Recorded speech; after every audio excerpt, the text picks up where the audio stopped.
आप देख रहे हैं जोहार झारखंड और बड़ी खबर की बात सबसे पहले, जहां बंद पड़े बीसीसीएल के पर्वतपुर कोल ब्लॉक में चाल धंसने से फंसे 4 मजदूरों को निकालने आई बीसीसीएल की रेस्क्यू टीम ने हाथ खड़े कर दिए, जबकि चाल में 4 मजदूर दबे हुए हैं। धंस गई चाल, अंदर इंसान, सांसद में जान।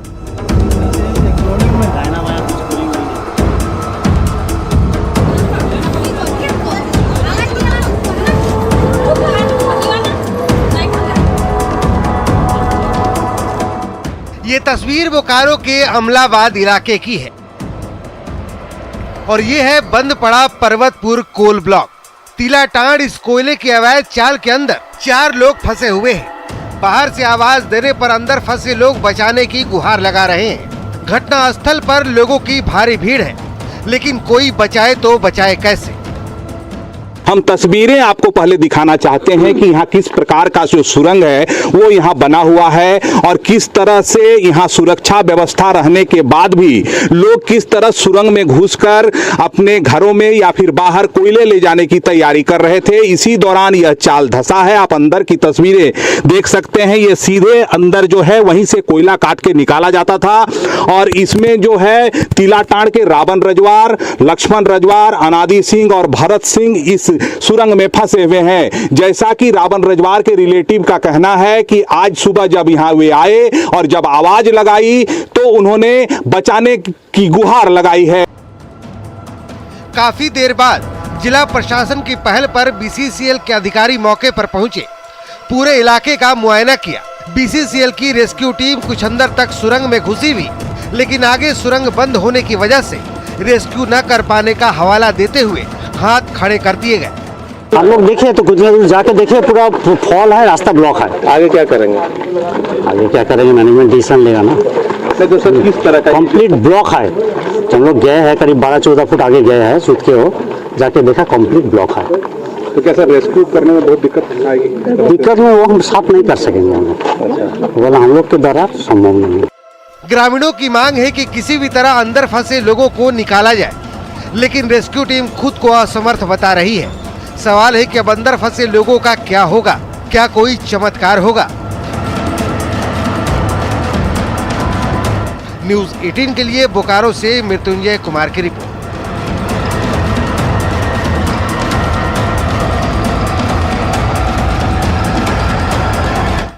इधर रांची में शातिर गैंग ने 2 महीने के भीतर चौथे मोबाइल शोरूम को निशाना बनाया और लाखों रुपए की मोबाइल उड़ा ली, लेकिन रांची पुलिस इस गैंग को दबोचने में नाकाम है।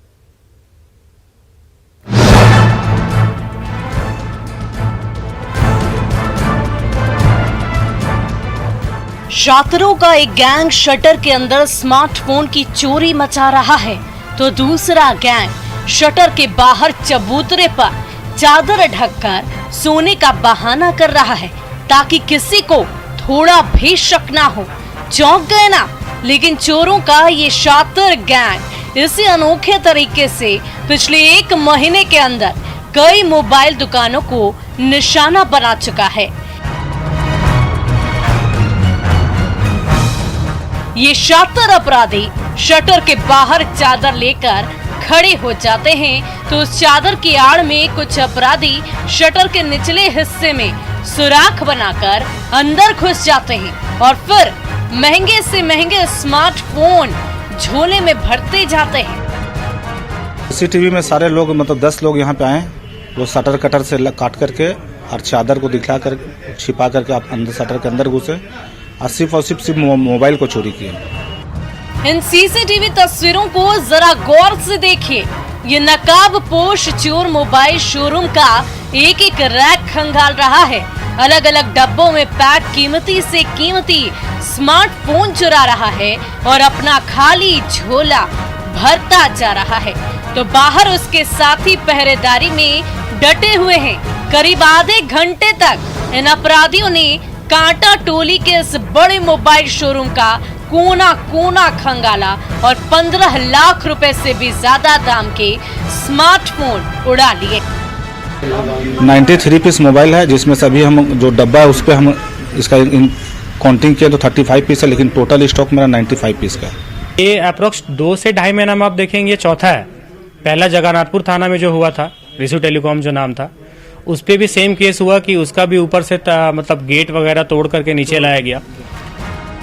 बाइक चोरों का ये शातिर गैंग एक के बाद एक शोरूम को निशाना बनाता जा रहा है, लाखों रुपए के मोबाइल उड़ाता जा रहा है। लेकिन रांची पुलिस अब तक इस गैंग को दबोचने में नाकाम साबित हो रही है।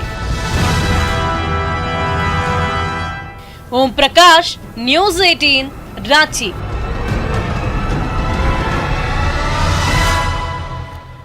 इधर गोड्डा के मेहरमा थाना क्षेत्र के पत्तीचक सिद्धू कानू चौक के नजदीक अतिक्रमण हटाओ अभियान चलाया गया। प्रशासन ने 115 घरों और दुकानों को अतिक्रमण मुक्त कराया। 25 तारीख को ही सभी लोगों को मकान खाली करने का लेटर दिया गया था, मगर कई ग्रामीणों ने अब तक जगह खाली नहीं की। मेहरमा अंचल अधिकारी ने बताया कि सभी लोगों ने घर और दुकान के छज्जों को बाहर निकाल रखा था, जिस वजह से ये कार्रवाई की गई। क्या हो रहा है यहाँ पर अतिक्रमण हटाया जा रहा है। जगह पत्तीचक है, सिद्धू कानू चौक। कितने लोगों को नोटिस किया है? 115 आदमी को नोटिस किया है। हाँ, टोटल का हटाएंगे, जैसे भी आ गया हटा रहा है। जामताड़ा के कुंडहित में गोचर जमीन पर कब्जा करने वाले लोगों के खिलाफ बड़ी कार्रवाई की गई। ये कार्रवाई लाइकापुर मौजा के दाग नंबर 4 पर की गई और यहां 19 परिवारों ने अवैध तरीके से घर और दुकानें बनाए रखी थीं, जिसमें से 18 घरों को जेसीबी की मदद से तोड़कर इस इलाके को अतिक्रमण मुक्त किया गया।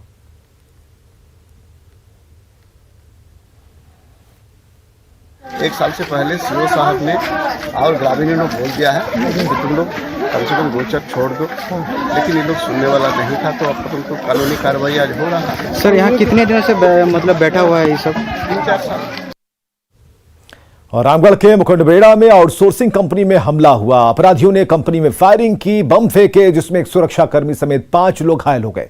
अपराधी 3 की संख्या में थे, जो बाइक से अपराध करने आए थे। घटना की सूचना के बाद मौके पर पहुंची पुलिस, जहां से गोली के 5 खोखे बरामद हुए हैं। घायलों का अस्पताल में इलाज चल रहा है। हमले की जिम्मेदारी अमन श्रीवास्तव गिरोह ने ली है।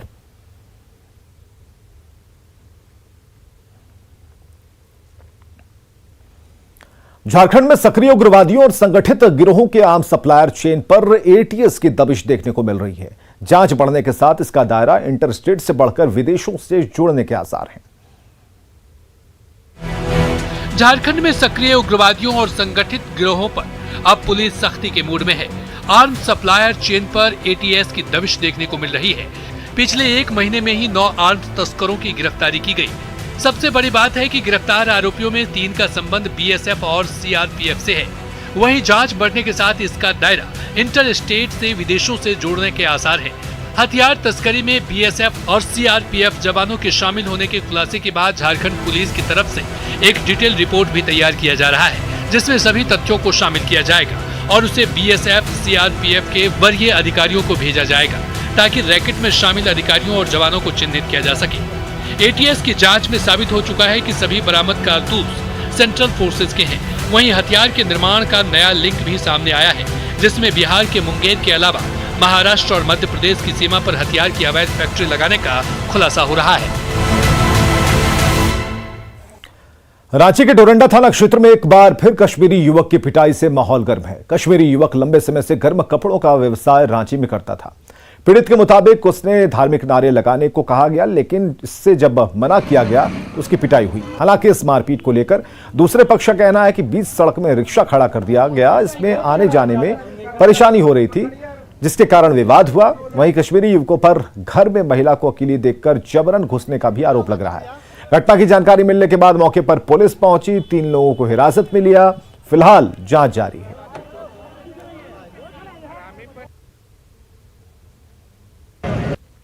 हमको मार रहा है पिछले 20 दिनों से। ये लोग 4-5 बार हमको मारा। एक बार यहीं पे मारा, एक यहाँ दुरंडा में, लोहाड़ी में मारा हम लोगों को।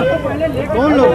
अरे पता नहीं, ये ऐसे आ रहा है, बोल रहा है कुछ जय श्री राम पढ़ो। मारपीट किया उधर, बस्ती निकल के आया वो लोग, बहुत मारपीट। एक साइड से आप लोग बोल रहे कश्मीर हमारा ताज है, जब ताज कोई तुम लोग काटोगे तो पैर का क्या असर? उसी में बोले कि हटा लीजिए, ठीक ना। उसी में तब तक 2-3 गो मुस्लिम लोग आए और हमको मारने लगे और जबरदस्ती बैठा के देखिए शर्ट फाड़े मेरा, यहाँ मारे, ठीक ना। रिक्शा वाला जो फेरी वाला ये लोग है, ये लोग बोल रहा है जल्दी हट नहीं तो बहुत मार खाएगा। सुनिएगा सर, तो बोले क्या हुआ बताना, ऐसा पूछ ही रहे। इसका फिर हम काट के सोचे कि नहीं सुन रहा है क्या मेरा बात। फिर इसको काट के की है। क्या हुआ क्या? तब तक तो इसको इतना मारा गया सर, पूरा बस्ती में घुस के मारा गया सर। झगड़ा कोई किया, रोड जाम था, रोड को साफ कराया गया। इन लोगों से झगड़ा हुआ, इन लोगों को लाया गया है और उन लोग से हम पूछताछ अभी कर रहे हैं, कौन था कौन नहीं था, क्या कह रहा था। अब आने के बाद ही उसका पता लगेगा। सरकार की नीतियों के खिलाफ बीजेपी ने पूरे राज्य में प्रदर्शन किया, जगह जगह धरना दिया, राज्य सरकार की नीतियों की आलोचना की गई। बीजेपी ने राज्य में पंचायत चुनाव जल्द कराने की मांग की है।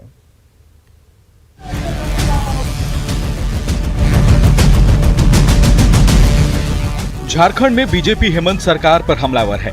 बीजेपी ने आज पूरे राज्य में विरोध प्रदर्शन किया। बीजेपी नेता सड़क पर उतरे और सरकार की नीतियों की कमियां गिनाई।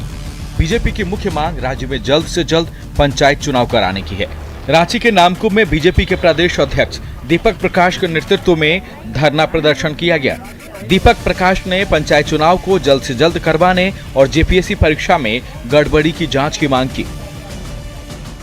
जो मेधावी छात्र हैं उत्तीर्ण नहीं हुए हैं, जो लोग परीक्षा नहीं दिए हुए उत्तीर्ण हो गए। एक ही क्रम संख्या से लगातार लोग पास हो गए, एक ही रूम में बैठ करके। अब जनता इन सवालों का जवाब जानना चाहती है। मेधावी छात्रों की भ्रूण हत्या की गई है।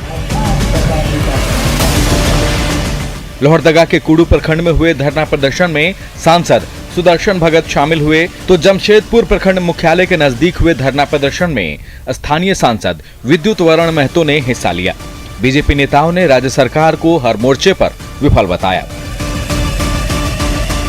बेटी की परीक्षा रद्द होनी चाहिए, पंचायत की चुनाव का विलंब होना चाहिए और राज्य में बढ़ते भ्रष्टाचार, बढ़ते अपराधीकरण, ऐसे कई ज्वलंत मुद्दाओं को लेकर भारतीय जनता पार्टी आज राज्यव्यापी धरना का कार्यक्रम पार्टी की तरफ से चल रहा है। रहता है लोग, इसलिए हम लोग चाहते हैं कि भ्रष्टाचार ना हो, आम लोगों का काम बेहतर ढंग से चले, उसके लिए जनप्रतिनिधि का आवश्यकता होता है, विकास के लिए भी, निगरानी के लिए भी। इसीलिए पंचायत चुनाव अति आवश्यक है।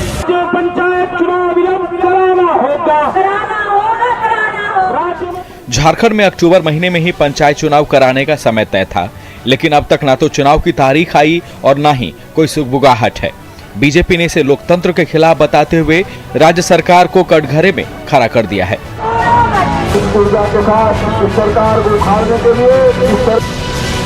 न्यूज 18 के लिए रांची से ओम प्रकाश, लोहरदगा से आकाश साहू और जमशेदपुर से प्रभंजन की रिपोर्ट।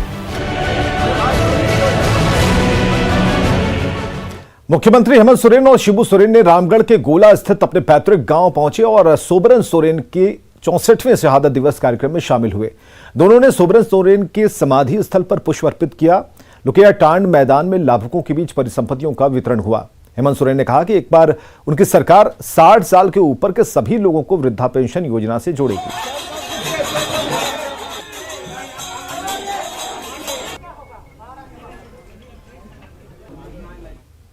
गर्व है कि ऐसे लोगों का खून हम लोगों के रगों में है कि आज जहां हम लोग व्यक्तिगत रूप से यहाँ पर लोगों को, गरीबों को सहायता करते थे, आज उसी का रंग है, उसी का असर है कि आज सरकार यहाँ परिसंपत्ति बांट रही है। गांव के लिए सर कुछ कर रहे हैं और गांव आप लोग देख रहे हैं, आप लोग शरीक हो रहे हैं। सरकार आपके द्वार कार्यक्रम चल रहा है, बड़े पैमाने पर योजना स्वीकृत हो रही है, बड़े पैमाने पर लोगों की समस्या का समाधान किया जा रहा है। दिल्ली में आयोजित अंतर्राष्ट्रीय व्यापार मेले में समाप्ति पर झारखंड को फोकस स्टेट की कैटेगरी में गोल्ड मेडल दिया गया है। प्रगति मैदान में इस मेले का आयोजन किया गया था, जिसके अंतिम दिन केंद्रीय अल्पसंख्यक कल्याण मंत्री मुख्तार अब्बास नकवी ने झारखंड को गोल्ड अवार्ड से सम्मानित किया।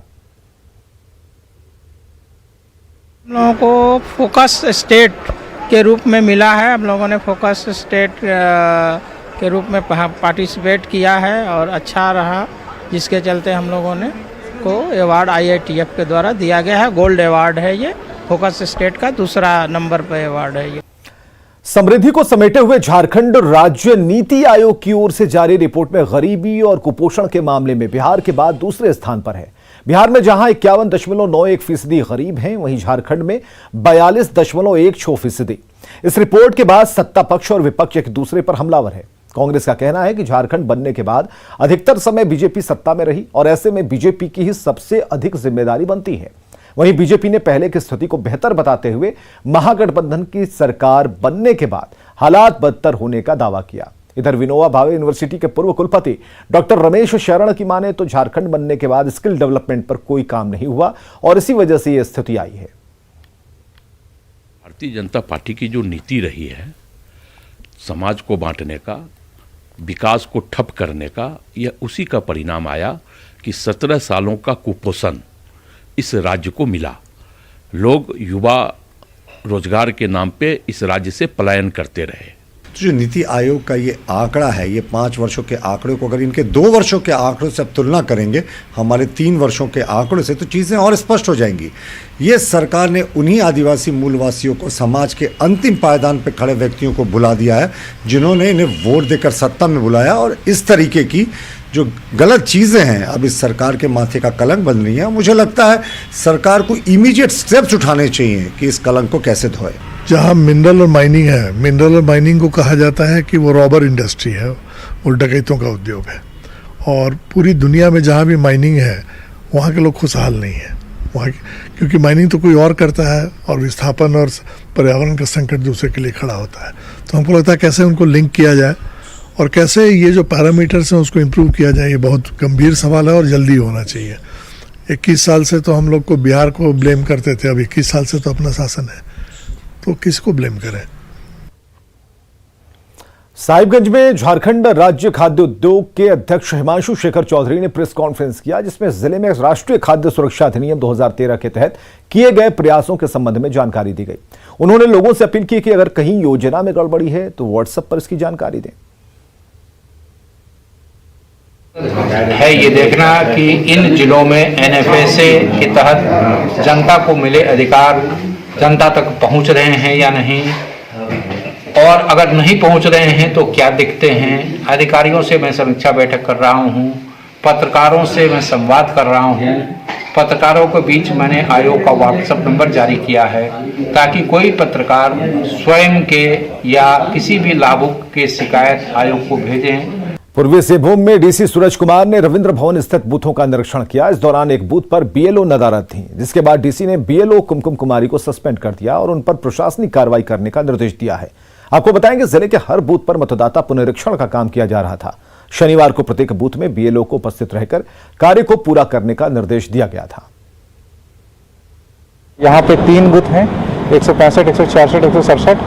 उसमें 165, 166 की बीएलओ जहाँ पे मौजूद हैं और 167 की बीएलओ जो कि असिस्टेंट टीचर हैं कुमकुम कुमारी, वो एब्सेंट पाई गई हैं। क्योंकि इलेक्शन का काम बहुत ही सीवियर होता है और इसमें बिल्कुल हम लोगों को सीरियसनेस से काम करने की आवश्यकता है, तो तत्कालिक प्रभाव से उनको हम लोग सस्पेंड कर रहे हैं।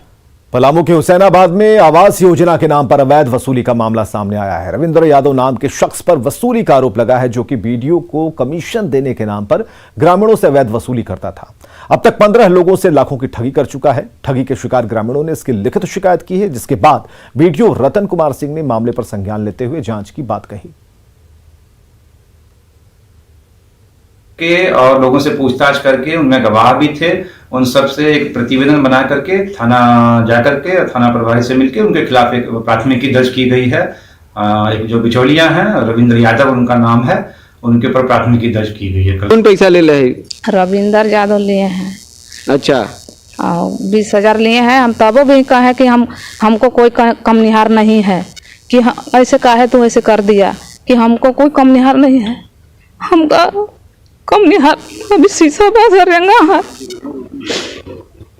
कि हम कैसे छबे हम उतना में चेक कर लगैली तो अपन में डाल दिलन 15,000 और हमारा वृद्धा पेंशन ओमे से 4,000, 5,000 रुपया मिला के निकाल के दिलन। तो हम कही कि अथी से पूछली कि कितना पैसा निकलना, तो 20,000 से। तो हम बोले लगली उनका राखी रहो 15,000 रुपया ले ली। तो हाँ, बड़ी कम ले ली, हाला मत कर। और खबरें लगातार जारी हैं, आप बने रहें हमारे साथ।